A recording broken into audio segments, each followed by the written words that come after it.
जी नाज़रीन, तालके रते दरे जे टाउन मुलाज़िम जेके 12 सालनि खां शहीद मोहतरमा बेनज़ीर भुट्टो ते मुलाज़िम रखिया हुआ, जंहिंमें चौकीदार, इलेक्ट्रिक, माली, उन्हनि जूं 6 महीननि खां पगारूं न बंदि कयूं वयूं आहिनि ऐं जेके 12 सालनि खां मुसलसिल जेको आहे सो कचे तौर ते कमु कंदड़ आहिनि, उन्हनि खे पको न कयो वियो आहे, उहे रैलीअ जी सूरत में मधे जी प्रेस क्लब ते पहुता आहिनि। अचो त उन्हनि खां पुछूं हू छा था चवनि। असांखे गुज़िरियल 6 महीननि खां पगारूं बंदि करे असांखे बरतरफ़ कयो वियो आहे, जेका सरासर ज़्यादती आहे, ज़ुल्म आहे।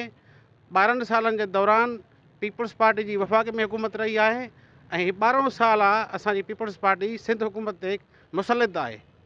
असांखे हक़ ॾियण जे बजाए 12 सालनि जे आसरनि जे बावजूदि बि आसरा ॾींदा रहिया तव्हांखे पको कंदासीं, पर 12 सालनि जे गुज़रण जे बावजूदि हिननि असांखे पके करण जे बजाए असांखे इन कची नौकिरी खां बि फारिग करे छॾियो आहे। पीपल्स पार्टी जो त नारो आहे रोटी कपिड़ा और मकान, मांग रहा है हर इंसान। पीपल्स पार्टी हर माण्हू जे रोटी कपिड़ा मकान जी ॻाल्हि थी करे, पर मौजूदा पीपल्स पार्टी जेका पीपल्स पार्टी जे नाले ते वोट वठी हुकूमत बणाए वठी आहे, उन्हनि पंहिंजे ई क़ाइद जे मुलाज़िमनि खे बरतरफ़ करे बेरोज़गार करे छॾियो आहे। इन जे करे आया आहियूं त असांजा बच्चा तमामु बुख ते गुज़रान ॾाढो ख़राबु थो हले पियो। लॉकडाउन लॻो पियो आहे, शहर बंदि लॻा पिया आहिनि, कमाई बि न आहे।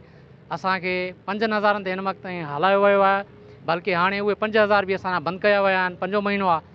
असां अदी फरियाल टालपुर साहिबा खे अर्ज़ु था कयूं, CM सैयद मुराद अली शाह खे अर्ज़ु आहे, बिलाल भुट्टो ज़रदारी साहिब खे अर्ज़ु आहे। असां तमामु ॾाढो बदहाली जो शिकार थी विया आहियूं, तमामु ॾुखियो गुज़रान आहे असांजो।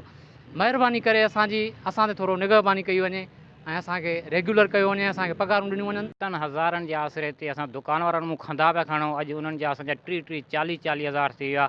6 महीनो आहे पगार बंदि लॻो पियो आहे। हींअर असां उहे परेशान आहियूं, दुकान वारनि खे केॾा ॾियूं, पंहिंजे ॿचिड़नि खे केॾा ॾियूं। लॉकडाउन लॻो पियो आहे साईं, काॾूं मज़ूरियूं कयूं, शहर ॾे वञण खां छॾनि नथा। असां ॾाढा परेशान आहियूं, असांजा ॿचिड़ा ॾाढा परेशान आहिनि। नंढड़ा नंढड़ा ॿचिड़नि ॾे ॾिसूं था साईं, असांखे बाक़ाइदे रोअण थो अचे। ॿचनि खे काॾे कयूं, असां पाण खे काॾे कयूं साईं। असांजे लाइ वॾो मसइलो आहे। असां अपील था कयूं, फराल खे अपील था कयूं, बिलाल साहिब खे अपील था कयूं, असांखे महिरबानी करे असांजूं पगारूं हल कनि, 6 महीननि जूं पगारूं बि हलाइनि, असांखे बहाल कयो वञे। असांजो वक़्तु ॾाढो ॾुखियो थो गुज़रे। 12 सालनि खां वठी असांखे रखियो वियो आहे।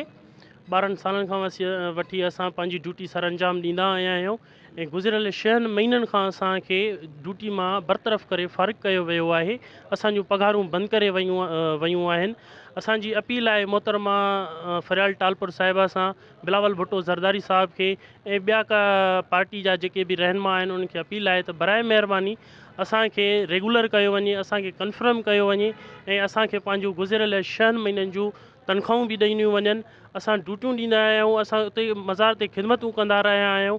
बराए महिरबानी उहो ख़्यालु कयो वञे। PPGआलनि ऐं वर्करनि जूं ॻाल्हियूं ॿुधियूं, जे हुननि जो इहो ई मुतालबो आहे, हुननि जो इहो ई चवणु आहे त असां 12 सालनि खां मोहतरमा शहीद बेनज़ीर भुट्टो जी मज़ार ते ड्यूटी खे सर अंजाम ॾींदा आया आहियूं ऐं असांजूं 6 महीननि खां पघारूं जेके बंदि कयूं वयूं आहिनि, हुननि जो आला अख़्तियारनि खां इहो ई मुतालबो आहे त जेके 6 महीननि खां असांजूं पघारूं बंदि आहिनि उहे असांखे ॾिनियूं वञनि ऐं 12 सालनि खां जेकी ड्यूटी कंदा अचूं था असांखे पको कयो वञो।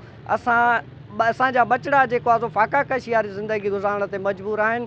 कैमरामैन अयाज़ सुमरो सां गॾु मौज़म भुट्टो, टाइम न्यूज़ मधे जी।